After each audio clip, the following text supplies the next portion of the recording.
I'm going to be paying a lot more attention in my backyard from now on. I had no idea all that was going on. Okay, our next writer, his name is Michael Foster. Michael is a futurist, armchair psychologist, web designer, photographer, game designer, a cinema fanatic, and a visual designer. His varied career in digital and traditional media make him a prime candidate to understand what it means to live in the age of reinvention. He began his careers in multimedia working in television, where he produced and directed 13 television programs when he was 20 years old, including Barcelona, a pilot episode requested by DreamWorks XKG. Michael is a founder and co-owner of Boo Jazz Studios and is working on a nonfiction project with his partner, Russell C. Smith. Michael, come on up.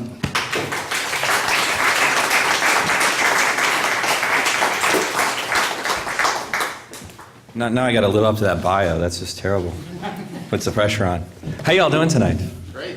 You can take my seat, man. Seriously, just go ahead. Just don't knock over my wine. I'm going to need that in 10 minutes, probably. So, you know, Ann and Kevin, we were talking about like, what am I going to talk about? Because I do write, but I'm more of a nonfiction type of person. And so we said, well, what if we talk about like the future of publishing? And it was like, okay, that's cool. So I started researching it, and you know, when you look up like the future of publishing, what you do is you get like 12 Google pages, all about self-publishing. Now, what I understand about self-publishing is it's what your publisher or agent tells you when they think your book is crappy, and they say they want you to feel empowered, and they're like, well, you can self-publish your book if you like to. Oh, really? How's that go? Well, if you don't need food or shelter for a year, if your body does not require these things, you can have time to write your book. Oh, really? But I'm hungry. So then you gotta figure that out. But it's interesting because what's happened with the market now is that you have these, kind of superstar authors, and then you have really wonderful self-published books that do become officially published books. Because people do find the way to get the time and resources to do that. And then you get kind of a lot of bad books that, that basically, I'm going to write a book today, and here we go. So I decided, we're going to change this up a little bit, and we'll just talk about the future in general, because it's really very fascinating. It's something I've become quite versed in. Getting back a couple of years ago, my friend Russell C. Smith, who is a fiction writer, came up with the idea hey, Mike, you want to write a nonfiction book? And me being a person who never really says no to anything, it was like, oh, sure, why not? Let's do that. What's it going to be about? And since I study a lot of tech and I work in that kind of field, I said, well, let's write about the age of reinvention. And we got an email from Arianna Huffington, and so we actually blog about it for the Huffington Post, and I've done so for the last couple of years, which has been really thrilling. And what we found is that basically our future is moving so quickly that we find we are forced to reinvent ourselves and understand the world very differently in a much quicker pace than we used to. I actually work in web design, and I found just in my own career, you have this, I learned how to build websites in 1998, 1999. That was really awesome. And then in 2003, I had to learn how to build them again because everything changed. And then in 2007, I had to learn to build them again because everything changed. And right now, I'm learning how to build them again because everything has changed. And the thing is, it's not as easy as okay, well, I'll just see what everyone else is doing. I'll do it that way. Because if you pick the wrong thing, you're going to be a barista at Starbucks because there's no jobs for you. And I started to realize that it wasn't just my industry, but every industry is becoming this way. And from a cognitive perspective, as we get older, it becomes harder and harder for us to shift our thoughts and our ideas and our perspectives. And we almost have to retrain ourselves on how to do that. And so I started writing about reinvention because tech was moving so fast. And just to give a kind of an armchair example of that, the computing power of this cell phone that we all have in our pockets would probably be this building in the 1970s. And in 30 years from now, this computing power will fit in a blood cell. So that's how fast it's going. And everyone is now creeped out. But we're also really bad at predicting the future. And the future is a really interesting thing. Now, if any of you remember Back to the Future, which I'm sure you all do, but there was that sequel, there was Back to the Future 2, and he goes to 2015, and 2015 is filled with flying cars and hoverboards, and I'm really disappointed we don't have hoverboards yet, and all colorful people and TV screens of Ronald Reagan taking your order. And I think they should reshoot it. They should actually reshoot Back to the Future 2, just that segment, for what 2015 really is like.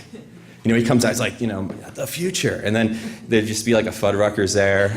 And everyone's doing this, And, Doc, what's going on? Everyone's they're just holding these things and just staring at them. Well, Marty, they invented the iPhone back in like 2007, and that's what kids do now. There's Griff, stop Griff. Because obviously Biff would have a grandson named Griff. And Griff would be like, no, butthead, I'm on my iPhone. As he cyberbullies. Butthead. Worst movie ever. But yeah, as it turns, and it's funny too, because if you actually watch the commentary from like 1989, you get like Robert Zemeckis, like we had all these guys. All these guys were thinking about what the future was going to be. And then now you see the commentary and they're all like, we were just making it up, we didn't know. I didn't need another drink. So in terms of topics, I find that the future is really fascinating. And it's already starting to happen. I mean, we see it in young adult novels. Anybody who's going to be seeing Hunger Games 2 this weekend. Obviously in the O's, we kind of had this sort of vampire phase, which I think when we look back on it from a long perspective, it was our way of sort of dealing with the fact that, how to deal with the monster inside of us. We're having this thing now where we live in an age of such openness that we're having to sort of accept certain things about who we are as people. And I think that was kind of the fascination with vampires. And now, of course, we're into post-apocalyptic worlds where young women surrounded by really wimpy guys, like she has to save the world because everything is all corrupt. I mean, yeah, it's and you're all like, hey, it's true. You've ever read Hunger Games, it's really good, actually. Katniss is like, oh, Peeta's really strong. He can throw flour, or he can throw lots of flour. And he's just like, no, the bags of flour. $1 billion franchise. But anyway, but why is it important to write about the future? Because it's happening so fast that we need to sort of find our moral center again. And we're going to have to try to anticipate things, and we don't even know what those things are going to be. We have a lot of ethical dilemmas that are going to hit us so quickly that unless we start asking the questions now and trying to figure out the possibilities now, that, well, we're going to find ourselves very lost. And I think for fiction, and I think for just people in general and ideas, people are going to kind of want to be able to anticipate what's going to happen. One of my favorite books, actually, I'll pull it out. I'm going to do a plug for a good friend of mine. His name is Gary Lemons. He actually wrote a poetry book called Snake.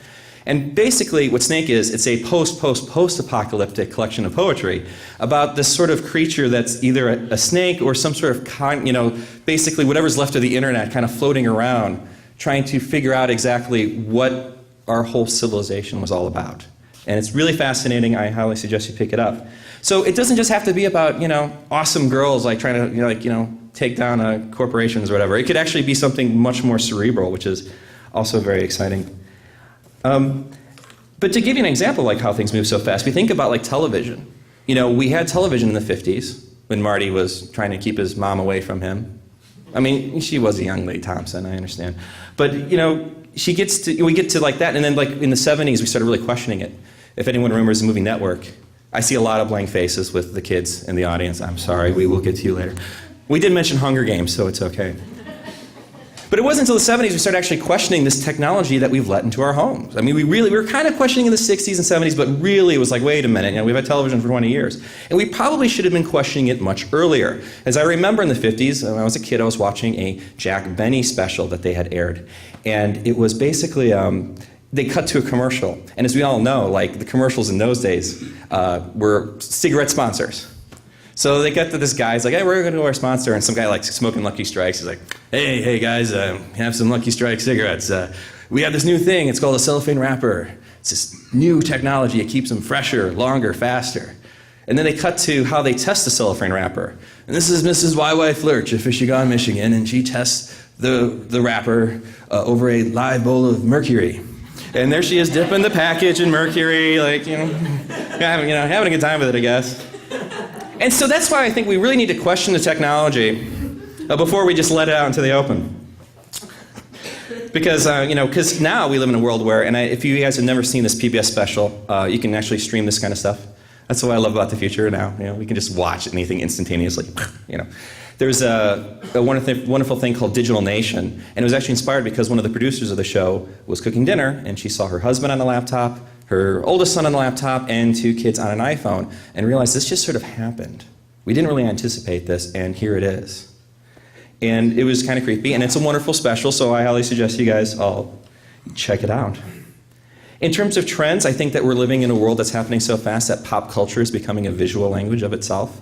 I actually did a lecture over at Chicago's Comic-Con about that, where we're basically saying, and here's a perfect example, how many of you guys use movie quotes as like just in your dialogue every day? How many of you guys just you quote, yeah, you guys all do it, you know? And it's funny because when you think about it, it's sort of our way of kind of saying things without saying something. And you know, if we get some weird guy like staring at us, we'll kind of quote, like, you know, with my wife, and like we'll quote the Christmas Story where he's like, "I like Santa," and it's kind of our way of saying, "Oh yeah, that guy is kind of creeping us out over there." And it makes sense that our language would actually naturally soften, because in 30 years, when the average person will have the technology to make a weapon of mass destruction in their basement, we'll be better off probably being a little nicer to each other. Because road rage is going to really stink.